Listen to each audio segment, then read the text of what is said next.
2020년 5월 9일 새벽 설교 말씀입니다. 시편 9편 1절에서 20절까지 말씀, 시편 9편 1절에서 20절까지 말씀입니다. 공의로 세계를 다스리시는, 공의로 세계를 심판하시는 주님, 공의로 세계를 심판하시는 주님이란 제목으로 새벽 설교 말씀 보겠습니다. 오늘 시편 9편은 바로 뒤에 있는 시편과 하나의 시편으로 묶여 있었던 것입니다. 후대에 두 개의 시편으로 나뉘어졌다고 학자들은 얘기하고 있습니다. 두 개의 시편이 내용상으로도 비슷하고 각 연을 히브리어 알파벳을 사용하여서 네 개의 연으로 만들어져 있습니다. 구조를 잠깐 보시면 1절부터 4절까지는 1년인데요. 보좌에 앉으신 주님을 찬양합니다. 5절부터 8절은 이 두 번째 연으로 열국을 심판하시는 주님을 찬양하고 9절부터 14절까지 3년은 시온의 왕이신 주님을 찬양합니다. 그리고 15절부터 20절 마지막 절까지는 열국과 시온의 그 이중 운명을 설명하고 있습니다. 자, 그러면 한 절 한 절 저희가 보도록 하겠습니다. 1절과 2절은 알렙이라는 히브리어, 그러니까 영어로는 A라는 알파벳으로 되어 있습니다. 1절과 2절 모두 내가 찬양합니다, 내가 전합니다, 내가 기뻐합니다, 내가 찬송합니다, 내가 감사합니다 라고 시작합니다.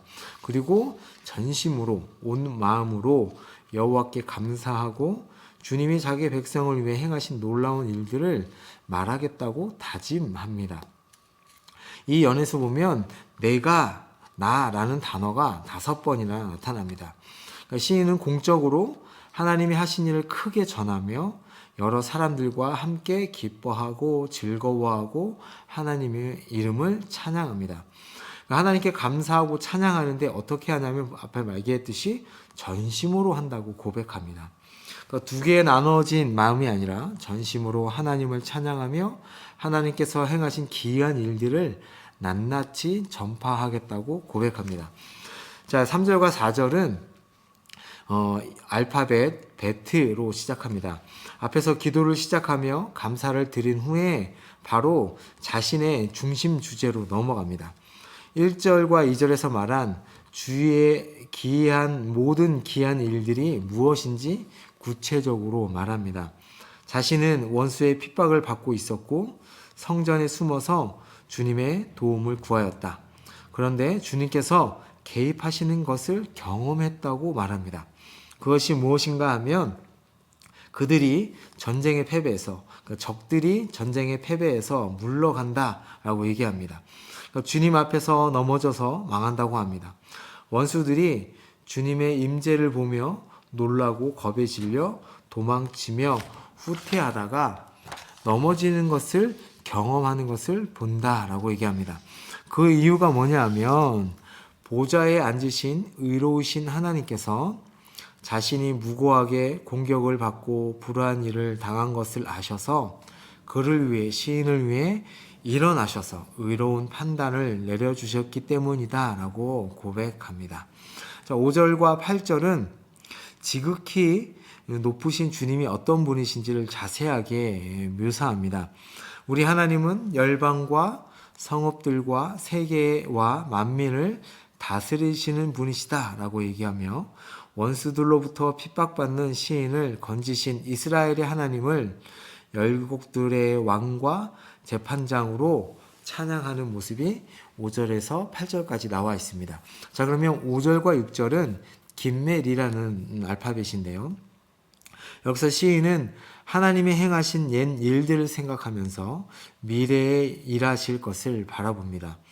주님께서 옛적에 악한 사람과 원수와 문 나라들까지도 멸하셨으므로 미래에도 같은 일을 하실 것이라고 고백합니다. 이방 나라들이 철저하게 멸망하게 될 것이고 그들은 주님께 책망을 받아 망할 뿐 아니라 그들의 이름까지도 없어지게 된다고 합니다. 후세대 사람들이 더 이상 그들을 기억하지도 않을 것이다 라고 얘기합니다. 사람들은 그들이 이 땅에 존재했는지도 모르게 될 것이다 라고 고백합니다. 원수가 끊어져서 영원히 멸망을 당했고 그 성읍들은 뽑혀져서 기억조차 할 수 없게 된다고 고백합니다. 그러면서 7절과 8절은 바브라는 단어인데요. 5절에서 6절은 주님의 행적을 말한 것이고 7절과 8절은 그 하나님이 어떠한 모습인가를 보여줍니다. 시온에 좌정하여 열국을 심판하시는 주님의 모습입니다. 4절에서 말한 하나님께서 의로운 재판장이라는 사상을 확대해서 개인의 의와 송사를 변화할 뿐만 아니라 이제 온 세상을 심판하시는 주님으로 묘사합니다. 여기서 보면 영원히 앉으셨다라는 것은 태초부터 보좌에 앉으신 분이라는 뜻이죠. 영원토록 다스리시는 왕이라는 의미입니다. 그 보좌에서 왕으로서 재판장의 모습으로서 나타나 있는 것이죠. 세상을 심판하시는데 어떻게 심판하시는가? 보면 공의와 정의로 심판하신다라고 시인은 고백하고 있습니다. 그리고 9절에서 10절을 보시면 여기도 똑같은 바브라는 알파벳입니다. 이제 앞에 재판장의 모습에서 산성의 하나님의 모습으로 바뀌게 됩니다. 주님은 악한 자에게는 무서운 재판장이시나 약한 자에게는 시련의 때에 피난처가 되신다고 묘사하고 있습니다. 여기서 이 피난처, 요새라는 말은 문자적으로 사람이 접근하기 어려운 고지대에 위치한 성체, 요새화된 장소, 산성을 의미합니다. 재판장으로서의 하나님은 사악한 자들의 이름을 도말해 버리실 것이나 주의 이름을 아는 자, 즉 주를 의지하는 자, 주를 찾는 자들은 그러니까 체험적인 신앙을 지닌 확고한 믿음을 가진 자들을 말하는 것이죠. 그런 자들을 하나님께서 결코 버리지 않으신다고 얘기합니다.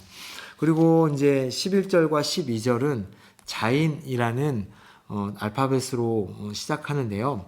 시인은 이제 시온에 앉으시니 곧 여호와를 찬송하고 그분의 행하신 일들을 열방 중에서 선포하자고 같이 청중들에게 청합니다. 시온에 계신 여호와는 피 흘림을 신문하시는 이십니다. 그는 하나님은 백성들을 기억하실 뿐 아니라 가난한 자의 부르짖음을 잊지 않으시는 분이십니다. 하나님을 어떻게 표현하냐면 타인을 해치는 자들을 끝까지 색출하시고 보복하시는 피의 보복자로 시인은 묘사하고 있습니다. 13절과 14절은 이제 하나님의 이름을 간절하게 부르며 시인은 이제 하나님께 아뢰죠. 구체적으로 원수가 주는 고통에서 벗어나기를 하나님께 구합니다. 주님, 내게 은혜를 베푸십시오. 나의 고통을 보십시오. 라고 부르짖습니다. 사망의 문에서 일으키시는 주님을 의지하고 자기를 미워하는 자들이 가하는 고통을 봐주시기를 하나님께 기도합니다. 주를 향한 모든 찬양을 속속들이 전부 전할 수 있도록 시온의 문에서 기뻐할 수 있도록 주님 은총을 베풀어 주십시오라고 간청합니다. 15절에서 16절은 테트라는 알파벳입니다. 악인들과 이방 나라들이 자기들 손으로 행한 일에 스스로 걸려 넘어져 멸망하기를 바랍니다. 시인은 그렇게 열방이 자기들이 만든 함정에 스스로 빠진 것을 여호와의 심판 때문이라고 믿고 고백합니다. 17절부터 20절까지는 요드라는 알파벳이고요. 하나님을 잃어버린 열방, 즉 악인들이 최종적으로 멸망당하기를 간청합니다. 스올, 곧 죽음의 세계로 돌아가기를 청하는 것입니다. 그들은 어떤 자들이냐면 하나님을 무시한 자요, 거부한 자요, 예배하지 않는 자들이라고 얘기합니다. 반대로 시인은 궁핍한 자들과 가난한 자들이 잊혀지지 않고 영원히 실망하지 않을 것을 믿고 얘기합니다. 경제적으로, 영적으로 궁핍한 자들을, 고난당하는 자들을 끝내 돌보신다는 것을 믿으면서 하나님께 고백하죠. 여호와여 일어나십시오. 인생이 승리를 얻지 못하게 하십시오. 라고 고백합니다. 여기서 인생이라는 말은 죽을 수밖에 없는 인간의 연약함과 인간의 본질을 나타내는 단어입니다. 그러므로 힘 자랑하는 이방 나라들이 사람일 뿐이라는 것을 말합니다. 그러면서 마지막으로 착취와 억압으로 고난당하는 자들을 하나님이 구원하시는 것을 보고 열방이 두려워 떨기를 간구합니다. 오늘 시편 9편의 말씀은 이렇습니다. 세상은 때때로 질서가 없고 악이 선을 압제하는 듯이 보이는 경우가 많습니다. 아니, 그렇게 되어가고 있는 것 같습니다. 우리 인간의 눈으로 보기에는 그렇게 되어가는 것 같죠. 그러나 이러한 경우에도 분명히 알아야 할 사실이 있다면 그것은 하나님께서 공평한 재판장이 되신다는 사실입니다.